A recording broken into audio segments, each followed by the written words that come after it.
Bonjour et bienvenue à cette troisième présentation de Bonnes nouvelles pour aujourd'hui. Mon nom est Sylvain Bigras du ministère toisuivmoi.ca et nous allons poursuivre aujourd'hui l'étude des prophéties annonçant la venue du Messie dans l'Ancien Testament, en portant particulièrement notre attention sur une prophétie importante faite par Ésaïe le prophète. Regardons ensemble ce qu'il a affirmé au chapitre 9, les versets 6 et 7 de son livre. Un enfant nous est né, un fils nous a été donné, et la souveraineté reposera sur son épaule.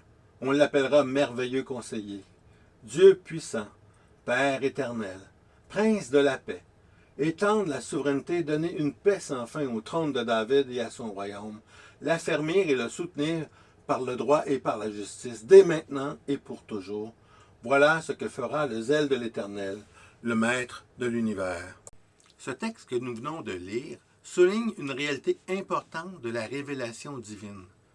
Le Messie annoncé viendra en deux temps. C'est un élément clé que le peuple d'Israël n'avait pas compris. Ils attendaient toujours le Messie qui allait accomplir l'ensemble des promesses lors de son unique venue. En fait, Jésus explique dans les évangiles qu'il reviendra une seconde fois pour accomplir son plan et l'ensemble des prophéties. Chacune de ces venues vont accomplir une partie du plan de Dieu. Mais avant, considérons le contexte de cette prophétie. Dans Ésaïe 9, premier verset, il est dit « Les ténèbres ne régneront pas toujours sur la terre, où il y a maintenant des angoisses. » En fait, dans les 5 versets qui précèdent notre texte, on y voit un changement de climat vraiment important.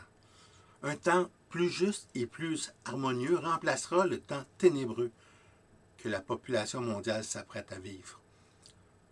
Nous sommes tous conscients que nous vivons actuellement dans une période cruciale de l'histoire de l'humanité, l'histoire de notre planète, qui est menacée par les changements climatiques.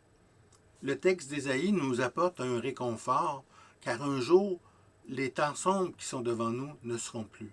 Mais Dieu demeure au contrôle à titre de créateur concerné, et c'est pourquoi la prophétie d'aujourd'hui est importante à saisir. Les ténèbres ne régneront pas toujours sur la terre. La transition va se faire dans un premier temps lors de la première venue du Messie, qui rendra possible la rédemption de ceux qui croiront en lui. Et cela est arrivé il y a déjà 2000 ans, lorsque Christ est venu mourir à la croix pour nous. Et le tout s'accomplira lorsqu'il va revenir, lors de son avènement final, où il accomplira la justice de Dieu pour régner définitivement sur la terre. Mais revenons à notre prophétie au verset 6 et 7. Lorsque nous lisons la première affirmation d'Ésaïe au verset 6, où il est dit « Un enfant nous est né, un fils nous est donné », nous y retrouvons un lien direct avec ce que nous avons considéré dans notre première et deuxième présentation. Notre texte fait référence au même enfant qui allait naître d'une mère toujours vierge dans le petit village de Bethléem. Lorsqu'Ésaïe souligne les mots « enfant » et « fils », il désigne celui qui est l'auteur du repos à venir, de la paix à venir. Ésaïe ne dit pas de qui ce personnage est le fils, mais le contexte ne laisse aucun doute sur son identité. Il est, dans un premier temps, l'héritier promis à David, le roi d'Israël, celui qui va venir régner sur tout le royaume. Il est aussi cet enfant qui est identifié comme étant Emmanuel, c'est-à-dire Dieu avec nous, ce qu'on a déjà vu la semaine dernière. Cet enfant Jésus est né pour le bénéfice des pécheurs, ainsi que pour tous les croyants du monde entier. Après avoir annoncé qu'un enfant garçon allait nous être donné, Ésaïe attribue au Messie 5 qualificatifs importants. Premièrement, la souveraineté qui reposera sur son épaule.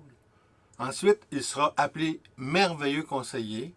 Et puis, il sera reconnu comme étant Dieu puissant, Père éternel et finalement le Prince de la paix.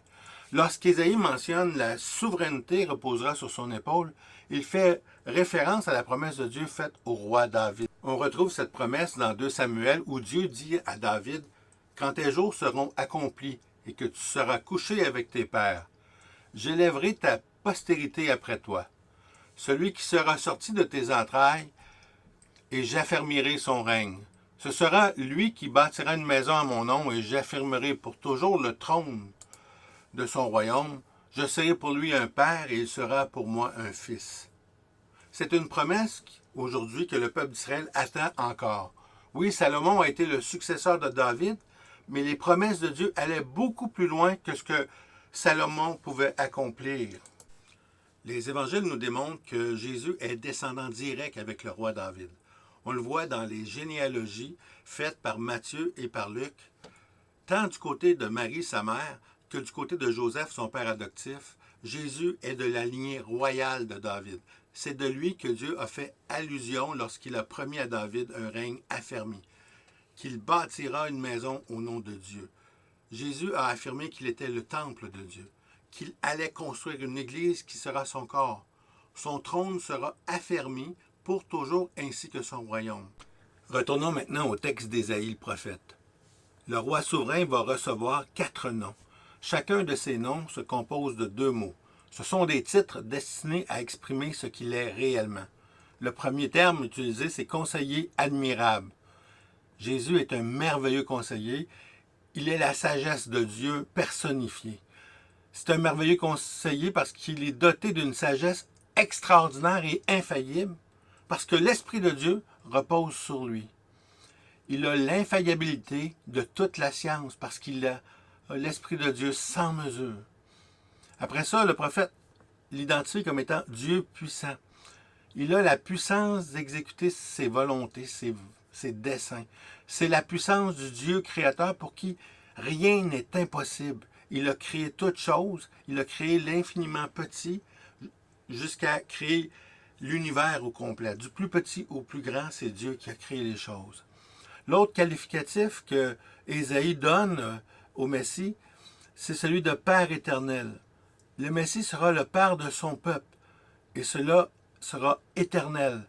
Il prendra soin de son peuple avec compassion et il le disciplinera comme un père doit le faire. Il sera un père parfait, sachant quand user de compassion et quand user de rigueur. Il est donc à jamais le protecteur puissant des siens. L'éternel avenir du règne de Dieu est entre ses mains. Et finalement, le dernier qualificatif que Ésaïe donne au Messie est celui de prince de paix. C'est-à-dire qu'il va réaliser en sa personne les 2 types les plus glorieux de la royauté divine, celui du conquérant et celui du pacificateur.